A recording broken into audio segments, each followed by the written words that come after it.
Hello friends, ఈరోజు మనం ఒక హృదయ విదారకమైన సంఘటన గురించి మాట్లాడుకోబోతున్నాం.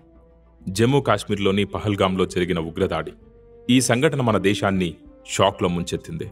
పహల్గామ్ ఒక స్వర్గసీమలా కనిపించే పర్యాటక ప్రదేశం ఈ దాడితో రక్తంతో తడిసిపోయింది. ఈ వీడియోలో ఈ సంఘటన గురించి వివరంగా తెలుసుకుందాం. ఏం జరిగింది, ఎవరు బాధితులయ్యారు, దీనిపై ప్రభుత్వం ఏం చేస్తుంది, మరియు మనం ఈ సమయంలో ఏం చేయాలి. మంగళవారం ఏప్రిల్ 22, 2025 సాయంత్రం పహల్గామ్లోని బైసరన్ మెడోస్లో ఈ దారుణమైన దాడి జరిగింది. ఈ ప్రదేశం మినీ స్విట్జర్లాండ్ అని పిలువబడుతుంది, ఎందుకంటే ఇక్కడ సౌందర్యం అంత అద్భుతంగా ఉంటుంది. ఆ రోజు అనేక మంది పర్యాటకులు పిక్నిక్లు, గుర్రపు సవారీలు చేస్తూ సంతోషంగా గడుపుతున్నారు. కానీ అకస్మాత్తుగా ఉగ్రవాదులు అడవుల నుండి బయటకు వచ్చి ఆయుధాలతో విచక్షణారహితంగా కాల్పులు జరిపారు. ఈ దాడిలో 26 మంది పర్యాటకులు, వారిలో 2 విదేశీయులు ప్రాణాలు కోల్పోయారు. మరికొందరు తీవ్రంగా గాయపడ్డారు. ఈ దాడిని లష్కర్ ఏ తోయిబాతో సంబంధం ఉన్న ది రెసిస్టెన్స్ ఫ్రంట్ టీఆర్ఎఫ్ అనే సంస్థ బాధ్యత వహించింది.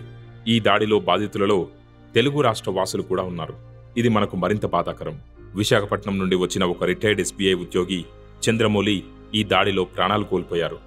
ఇంకా ఒడిశాకు చెందిన ప్రశాంత్, బెంగళూరు నుండి భరత్ భూషణ్, ఇలా అనేక మంది సామాన్య పౌరులు ఈ దాడిలో బలైపోయారు. ఒక హృదయ విదారకమైన సంఘటనలో ఉత్తరప్రదేశ్కు చెందిన శుభం ద్వివేది అనే వ్యక్తిని ఉగ్రవాదులు ఇస్లామిక్ శ్లోకం చదవమని అడిగి అది చదవకపోవటంతో కాల్చివేశారు. ఈ దాడి కేవలం శారీరక హాని మాత్రమే కాదు, మానసిక భయాన్ని కూడా వ్యాపింపచేసింది. ఈ దాడి తర్వాత కశ్మీర్లో పరిస్థితి చాలా ఉద్వేగంగా మారింది. 35 సంవత్సరాలలో మొదటిసారిగా కశ్మీర్ వ్యాప్తంగా పూర్తి బంద్ జరిగింది.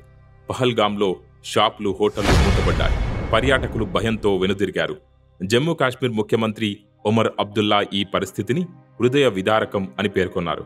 కానీ పర్యాటకులు వెళ్లిపోవటం అర్థం చేసుకోగలమని చెప్పారు.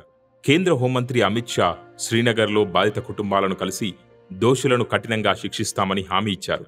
ప్రధానమంత్రి నరేంద్ర మోదీ సౌదీ అరేబియా పర్యటనను సగంలో వదిలి ఢిల్లీకి తిరిగి వచ్చారు. ఈ సంఘటనపై అత్యవసర సమావేశం నిర్వహించారు. ప్రభుత్వం తక్షణ చర్యలు చేపట్టింది. శ్రీనగర్ నుండి ఢిల్లీ, హాకిన్స్ నుండి ముంబైకి అదనపు విమానాలను ఏర్పాటు చేశారు. టికెట్ ధరలను నియంత్రించారు. జాతీయ దర్యాప్తు సంస్థ ఎన్ఐఏ కూడా ఈ దాడి గురించి లోతైన విచారణ ప్రారంభించింది. భద్రతా బలగాలు 3 ఉగ్రవాదుల స్కెచ్లను విడుదల చేశాయి.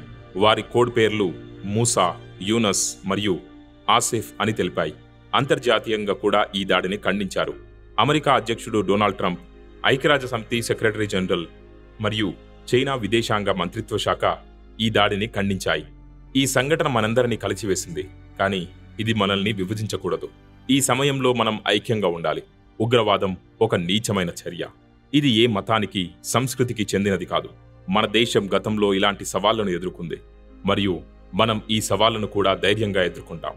పహల్గామ్లో జరిగిన ఈ దాడి కేవలం పర్యాటకులపైనే కాదు, మన దేశం యొక్క శాంతి, సామరస్యంపై దాడి.